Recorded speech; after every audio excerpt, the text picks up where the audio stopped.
आज का विषय है कि आदमी परेशान क्यों है। हर व्यक्ति आज की डेट में परेशान है। कोई किसी चीज से परेशान है, कोई किसी चीज से परेशान है। लेकिन इसका उपाय क्या है? व्यक्ति के पास, खुद के पास इसका उपाय है। लेकिन वो कैसे? वो ऐसे है कि अगर आदमी के पास 5 मिनट का वक्त है तो पहले अपने आप के बारे में सोचे। मैं क्या हूं, कैसे हूं, मैं क्या कर रहा हूं और मेरे को क्या करना चाहिए। आप मान के चलिए एक व्यक्ति विकलांग है और वो व्यक्ति एक 2 पैर वाले व्यक्ति से अधिक परिश्रम कर रहा है, तो वो व्यक्ति अच्छा है या 2 पैर वाला व्यक्ति अच्छा है? बताइए, 2 पैर वाला व्यक्ति अच्छा है या 1 पैर वाला व्यक्ति? क्योंकि उसने अपने आप को पहचाना, वो अपने आप को जानने की कोशिश कर रहा है कि मेरे अंदर क्या क्या है, मैं क्या क्या कर सकता हूं। उसी जगह पर एक बड़ा पढ़ा लिखा व्यक्ति है और एक कुछ पढ़ा लिखा हुआ है, 10वीं क्लास 12वीं क्लास, एक ग्रेजुएट यानी पीएचडी जो भी कर रखी है। वो व्यक्ति अपने आप को पहचान नहीं पा रहा कि मैं कौन हूं, मैं कैसा हूं, मैं क्या कर सकता हूं। एक जो 10वीं क्लास पास करके नहीं, वो व्यक्ति अच्छा व्यापार कर रहा है, अच्छा उन्नति कर रहा है, अच्छे लोगों से संपर्क है, अच्छी व्यवस्थाएं दे रहा है, वो सारे कार्य कर रहा है। क्यों कर रहा है? उसका रीजन एक ही आता है, उसने अपने आप को पहचाना, उसने अपने आप में अंदर एक काबिलियत को पहचाना। अब रही बात ये कि अब हम कैसे इससे निदान पा सकते हैं, कैसे समस्या से हम छुटकारा पा सकते हैं। सही बैठे। इस समस्या का एक ही समाधान है। सबसे पहले हमें रोज समय ना मिले तो कोई दिक्कत नहीं, लेकिन संडे के दिन तो, जिनकी मान लीजिए ड्यूटी है, उनको संडे के दिन तो छुट्टी रहे। बंद करो।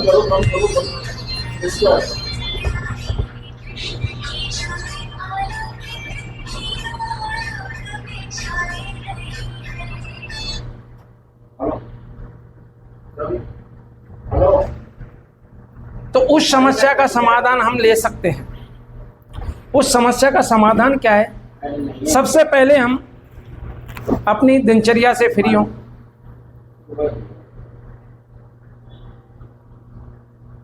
सबसे पहले हम अपनी दिनचर्या से फ्री हों, फिर हम अपने आप के लिए टाइम दें।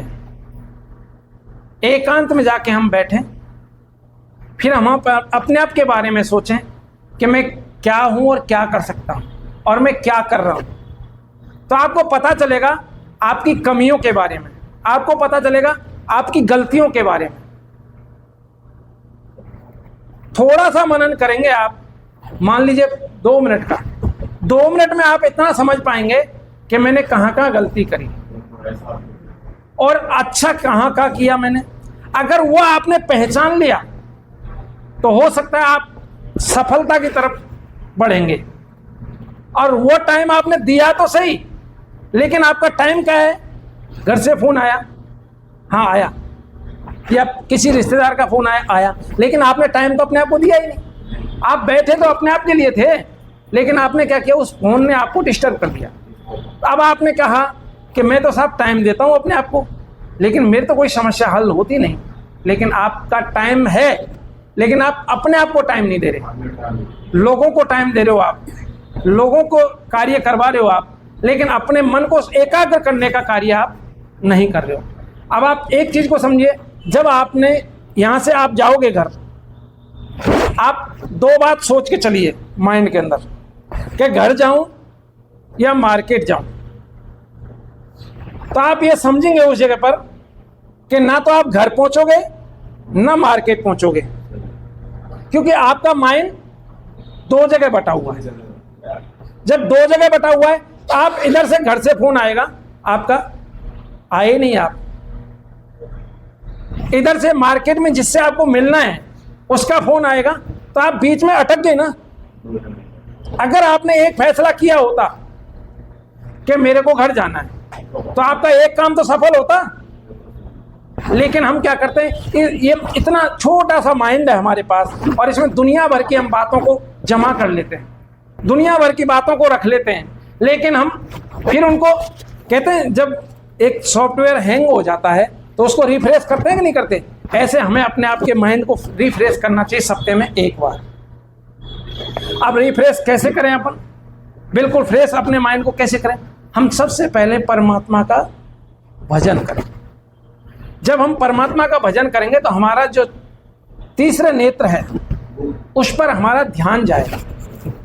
जब हमारा उस पर ध्यान जाएगा तो हमारे माइंड में जितनी भी बातें चल रही होंगी वो एक एक करके नहीं बाहर आने की कोशिश करेंगे, एक एक करके नहीं बाहर आने की कोशिश करेंगी। लेकिन आपको लगेगा कि यार मेरे तो ध्यान लग ही नहीं रहा। नहीं, ध्यान तो लग रहा है, लेकिन आपके अंदर जो चल रही है विचार, जो चल रहे हैं वो विचार आपको डिस्टर्ब कर रहे हैं।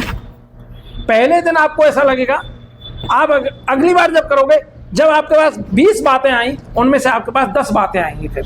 फिर अगली बार जब जाओगे वो सारी बातें आपकी कम होती जाएंगी, क्योंकि उनका आपका समस्या का निदान हो जाएगा, समस्या का हल हो जाएगा। अब जब समस्या का हल होता नजर दिखेगा आपको, तो आपको पता है क्या लगेगा, अपने आप में हल्का महसूस करेंगे आप। आपका सिर भारी रहता है, सिर भारी नहीं होगा। आप चिड़चिड़ापन रहते हो, भाई कोई बात हो गई तो जल्दी उखड़ जाते हो, जल्दी गुस्से में आ जाते हो, तो आपको गुस्सा नहीं आएगा। अब आदमी के लिए कई 3-4 चीजें ऐसी हैं जो आदमी को डुबो सकती हैं, आदमी को खत्म कर सकती हैं। गुस्सा सबसे पहला है, इसमें गुस्सा सबसे पहला स्थान लेता है अपना, बाकी की चीजें तो बाद में आती हैं। दूसरा ईगो, गुस्सा और ईगो दोनों भाई जैसे लगते हैं। क्यों? पैसा होगा तो आपको गुस्सा भी आएगा और ईगो रहेगा, घमंड रहेगा आपको, तो इसलिए दोनों भाई जैसे लगते हैं। अब आप उनको दोनों को त्यागोगे तो आपको सुकून मिलेगा, आपकी पूरी बॉडी में सुकून मिलेगा, आपके जितने भी परिवार में सदस्य हैं उन सबको सुकून मिलेगा। अब जब सुकून मिलेगा तो रास्ता अपने आप खुलेगा। भाई झगड़े से किसी चीज का हम समस्या का हल कर सकते हैं? नहीं कर सकते। प्यार से उस समस्या का हल हम कर सकते हैं। तो आज छोटा सा विचार है, इसी को यहीं समाप्त करेंगे। तो ये हमें महीने में 4 बार कम से कम परमात्मा के समीप हमें बैठना चाहिए, परमात्मा को हमें याद करना चाहिए और परमात्मा को हमें धन्यवाद देना चाहिए। और हम फिर अपने बारे में सोचें, सारी बातों को हमने सप्ताह भर में क्या किया, उन बातों को सोचें, कहाँ कहाँ हमने गलत किया, कहाँ कहाँ हमने सही किया।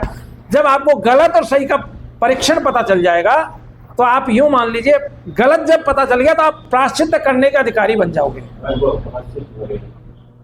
आपको गलत का पता नहीं चला ना मुरारी जी, गलत का पता नहीं चला तो आप प्रायश्चित करने का अधिकारी हो ही नहीं सकते, क्यों? आपको पता ही नहीं मैंने गलती कहाँ की।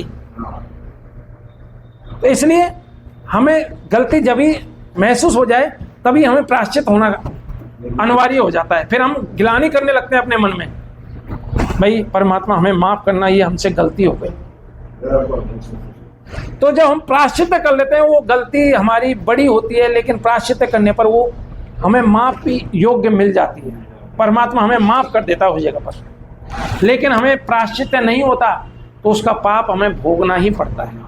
लेकिन एक चीज यहाँ ये भी है कि हमने जो कर्म किया है, आपने प्रायश्चित करने के लिए प्रायश्चित किया तो आपने अपने मन को शांत किया, प्रायश्चित करने पर अपने आप को संतुष्टि ले लिया आपने।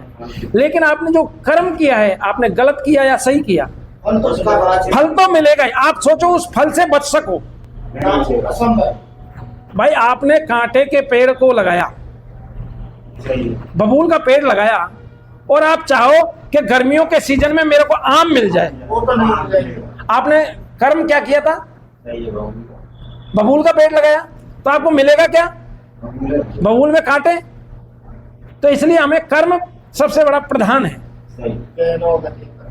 हाँ, तो इसलिए, लेकिन अगर हमने गलत भी किया, कांटे का भी लगाया है, हमने अगर प्रायश्चित किया हो उस जगह पर कांटे का लगाने के वक्त, तो हो सकता है हमें कांटे नहीं चुभेंगे,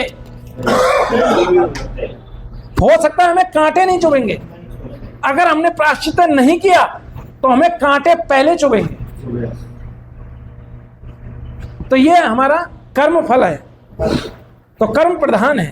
तो इसलिए हमें जो कर्म किया है उसका फल तो भोगना है, और उसके फल को कोई रोक नहीं सकता। परमात्मा के हाथ में व्यवस्था सारी। तो यही हम अपना सत्संग समाप्त करते हैं और शांति पाठ करेंगे। बैठिए।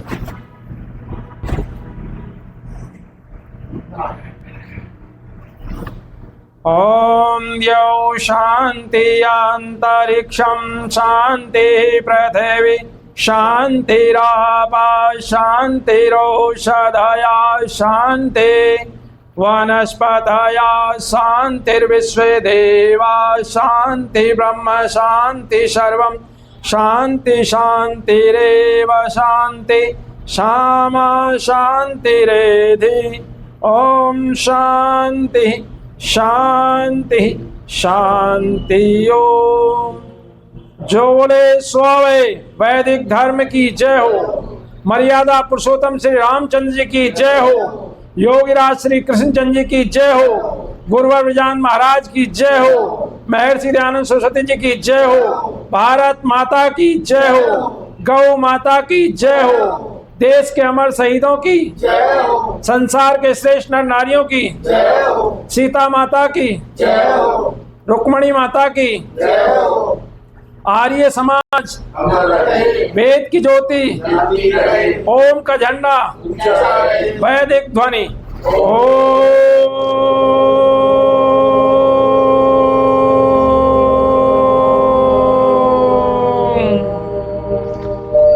हमारा वैदिक वदन सभी।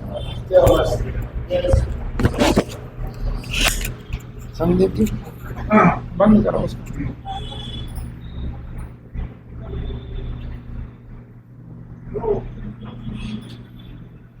बहुत आनंद आया हमारा।